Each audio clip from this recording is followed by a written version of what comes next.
We're going to get started now with our first panel of the day, and that is going to be entitled, Are Stablecoins the Bridge from Tangible Assets to Blockchain? The moderator today will be Sedgwick, who's come to join us all the way from Scotland.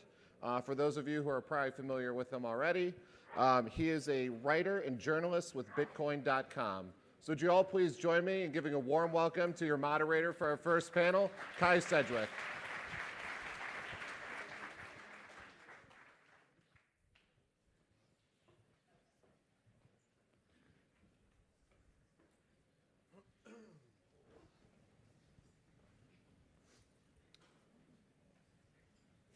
So it's good to be here today. We're going to have a little chat about stablecoins, what they are, some of the mechanisms.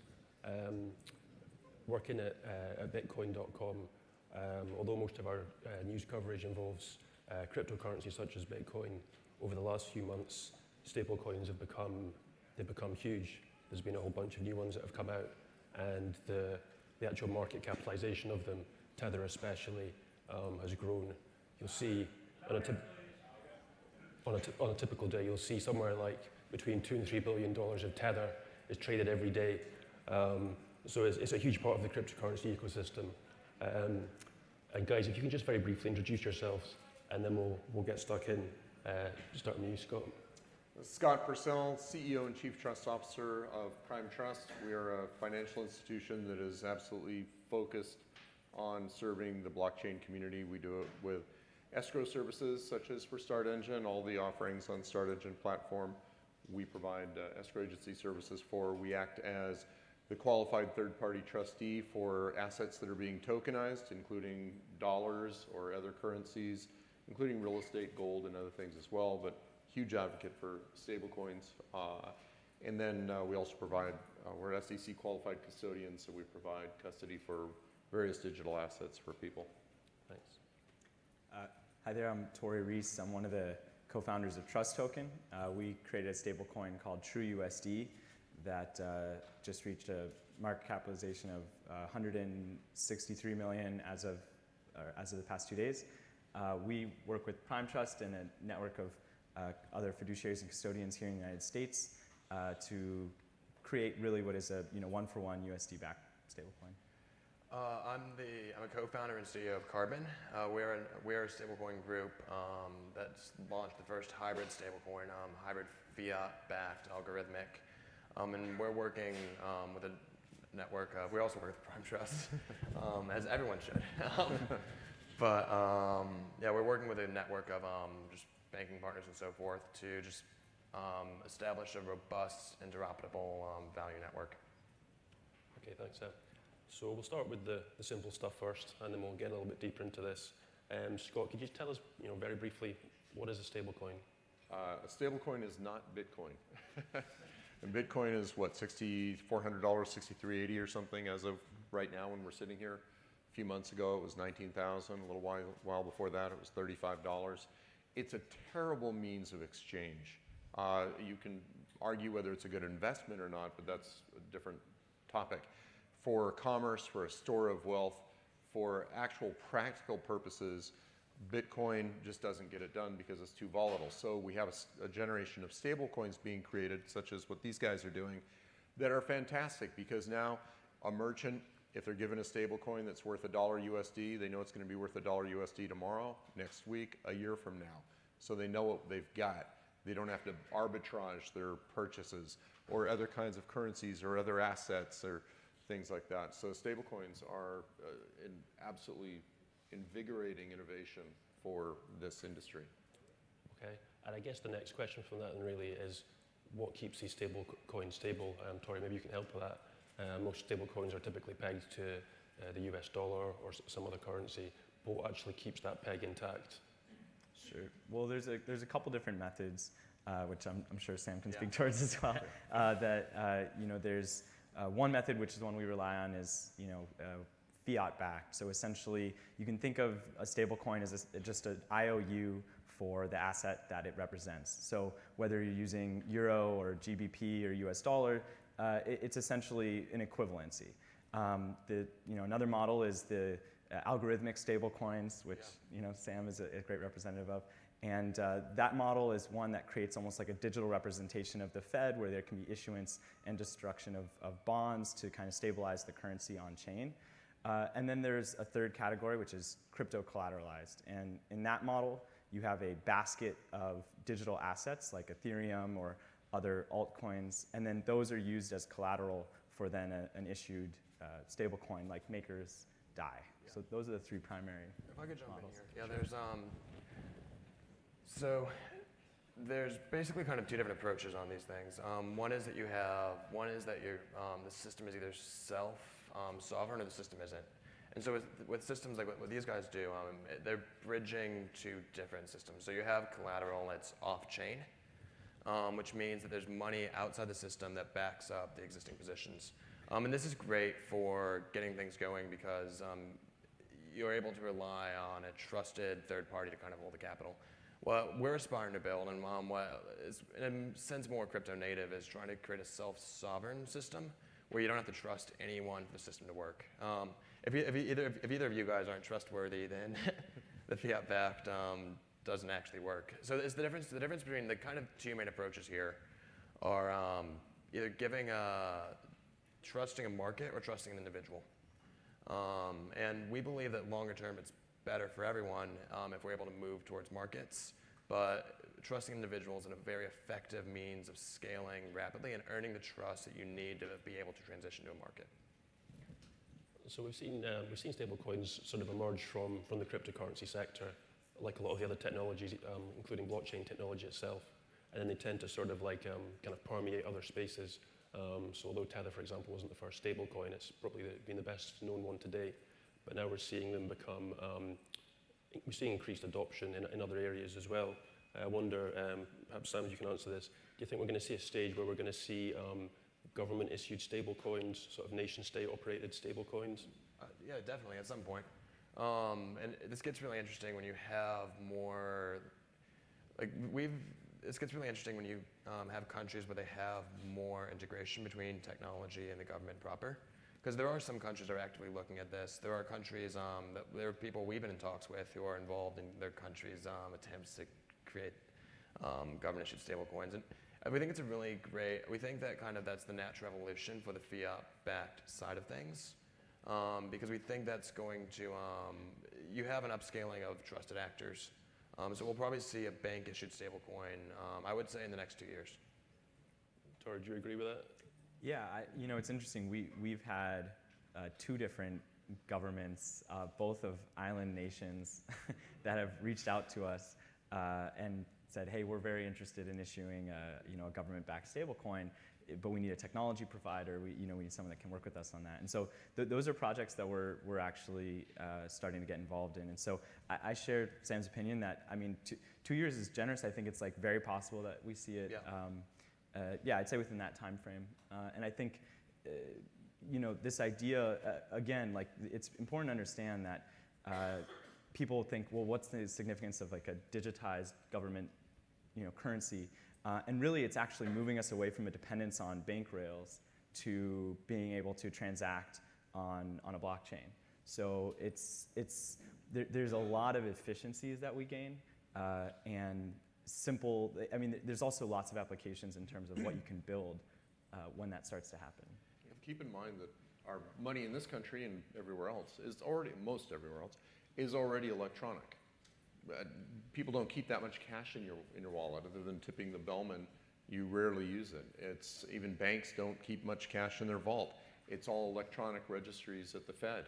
So cash is already electronic. People are already used to using credit cards, debit cards, Venmo, PayPal, any way not to actually have to pull out cash or write checks. And so the tokenization of that cash is the next logical step of evolution, and it's going to move us in some incredible new directions. Yes, it certainly feels like it's this kind of little verticals expanding very fast. Since the last Star Engine Summit here back in April, the number of stablecoins that have emerged has been huge. We've seen Gemini launch their own one Circle, obviously TrueUSD, Carbon, Basis, Paxos. I've probably missed a few others. And at Bitcoin.com, we've been trying to keep up with them in terms of the reporting, but there's almost there's almost too many to keep track of now. And it's almost like the kind of altcoin boom when all these alternative Bitcoin currencies came through. And it's happening now with stablecoins. Scott, maybe you can answer this one. What are some of the biggest challenges that are faced by in creating and maintaining a stablecoin? Well, as these guys well know, technology is a big part of it. We know that as well because we provide a lot of technology for these guys, people to write into from a trustee and custodial perspective. But really it comes down to market adoption, overcoming inertia and gaining momentum, getting people to use it, getting merchants to start accepting it, creating the processes on the back end so those merchant systems can work, which even though like getting away from bank rails, eventually they probably want it converted into cash, so they wind up using like a Prime Trust merchant account or something like that. But it's really the biggest problem is the inertia in market adoption. People make a lot of, there's a lot of discussion about the regulatory issues surrounding anything being tokenized, and that cannot be diminished, especially the AML and KYC obligations. And they're important, but I think they're spoken about enough, and they will be today. So the point I want to hit is, and this guy's running all over the world right now, making this happen. It's all about creating that momentum for the stablecoin world. Yes, Sab, you maybe have something to add on in terms of compliance and regulation. Mm-hmm. I mean, I think we need to. So it's a very noisy space. So I think the two kind of things are the two most difficult parts of building a stablecoin project are kind of getting through the noise, because there are a lot of crypto is something a lot of people don't understand, and it's kind of allowed a lot of people to just do a lot of stuff on just sheer charisma. The other kind of thing, we need to see more subpoenas and more lawsuits. Like, regulatory positions are one thing, but we need to see legal precedent. And so until we kind of see some groups get dragged through the court system, hopefully up to the Supreme Court or something, we're not going to have a strong legal basis for a lot of this stuff, and that's just part of the natural evolution of the space. And we only need we don't need, like, I'm not saying we need a ton of subpoenas, we just need a couple clear ones on a couple of specific groups to give a stronger precedent. And so the compliance side is, I think, one of the bigger issues in the space right now. And it's going to kind of hurt a lot of people who moved very fast, because we're ultimately building, the stablecoin space is ultimately an alternative banking system. And we have to, a lot of the groups in it right now they're really good at kind of moving fast and breaking things. But when you're building a banking system, moving fast and breaking things shouldn't be your motto. Something else we should maybe actually cover before we go any further is what are actually some of the uses for stablecoins? Why might you actually want to use a stablecoin? Tory, perhaps you can add something here. Yeah, I mean, I think this is where it gets most exciting. I mean, right now we're creating, all of the primitives. Like, we're creating the building blocks. I mean, everyone you see, if you go to any of these conferences or read any of these articles, I mean, it's like very, very much the early days. And so what starts to get exciting is when you have these various building blocks, how you put them together. So, our entire business is around tokenizing not just the US dollar, but also euro, GBP, yen, Hong Kong dollar, et cetera, other currencies, and then moving into commodities and other assets, securities.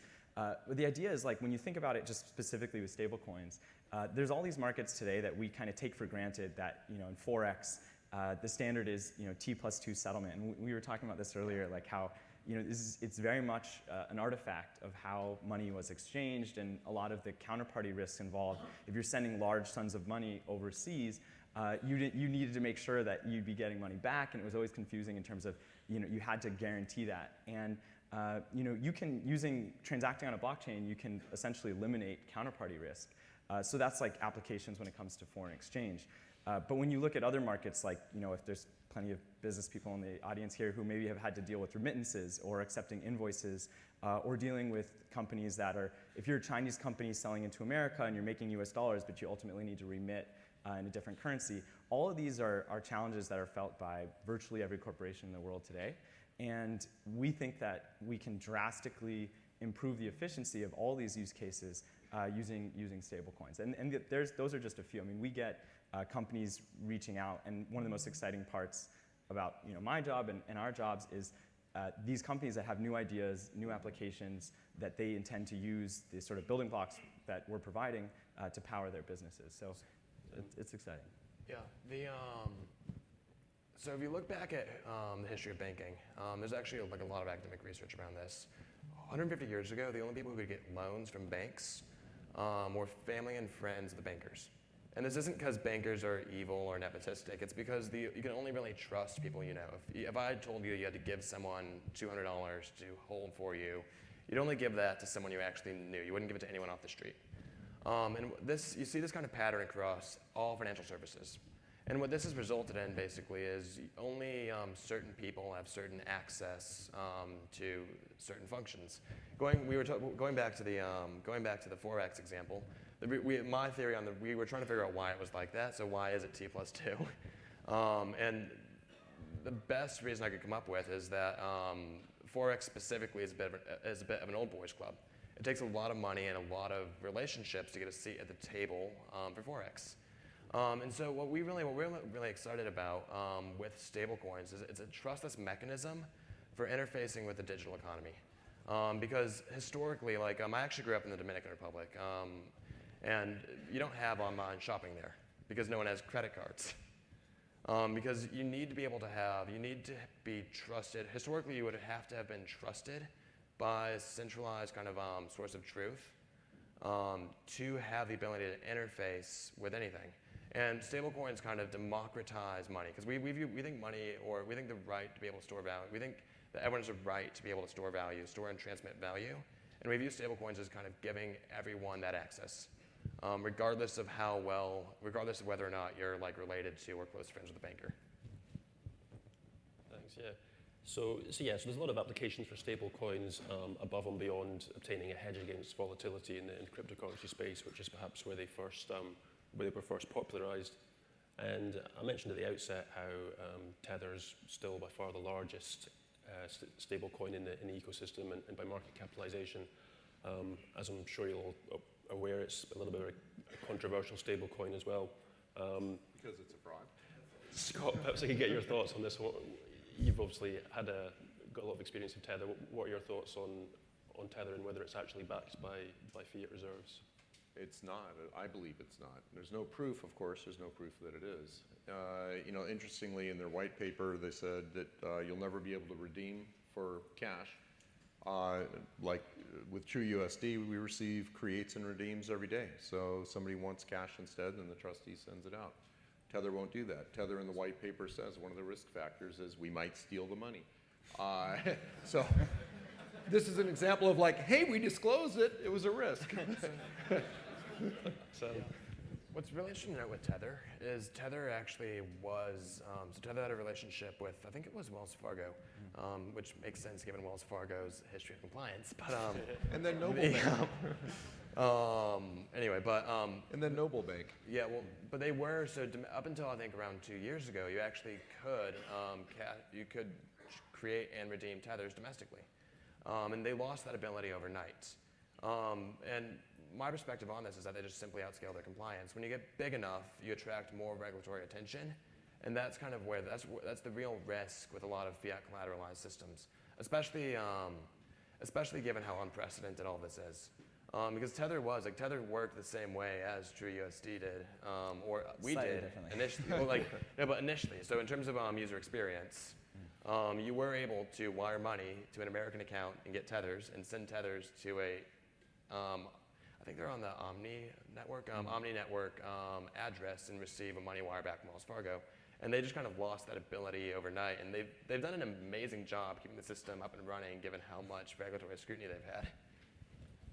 yeah, I mean, you've seen that for all the criticisms that can be leveled against Tether and just have been, it's historically kept its dollar peg very closely. But some of you guys might have seen this week, it kind of wobbled a little bit, and then it dropped to as low as I think about 88 cents on some exchanges. 80. And it's almost It was like a good day for you. That's crazy. But yeah, it was almost like I guess a sort of psychological barrier being broken, and we've seen some of these newer stable coins, such as the Gemini dollar, sort of trading at a premium versus it, as traders have been sort of rushing to get out of Tether, but due to some of these fears. How do you feel about the situation where we see, we're now seeing a lot of stablecoins trading against stablecoins on exchanges? Yeah, I mean, I think it's really the simplest way to think about this is it's just like the market is a giant voting machine, and it's a collective intelligence that's far greater than any one person or company or nation, and so in essence, like as soon as paranoia can shift to panic very easily. I mean, we've seen this countless times throughout history, and so it does ultimately, to Sam's earlier point, like it comes down to trust. And so the only reason it's trading at a premium is because it's essentially you have to factor in the risk of working with a company or a currency that you don't trust for the premium of working with one that you do. And so right now it's going to be, I actually think the competition is net a very good thing for consumers, because we've kind of said from day one, like we really want to be one of the most customer-centric stablecoins on the market, which means we have to build a high-quality product. We have to serve our customers well. We have to offer good customer support. We have to do all these things, and that's because the market will ultimately vote and decide, where they trust holding their money. And I think the bank analogy is a good one for that same reason. Yeah. Wells Fargo lost a lot of customers, following a lot of the scandals in the press. And I think, when you think about who you bank with today, a lot of it is decided. Sure, there's perks, but a lot of it does also come down to trust. I think building off that, stablecoins, as someone whose background is in computer science, you wish these things were just kind of discrete entities that either were trustworthy or weren't. But they're actually much more complex and nuanced. And what Tether does have going for it is that it has held its peg for years at this point.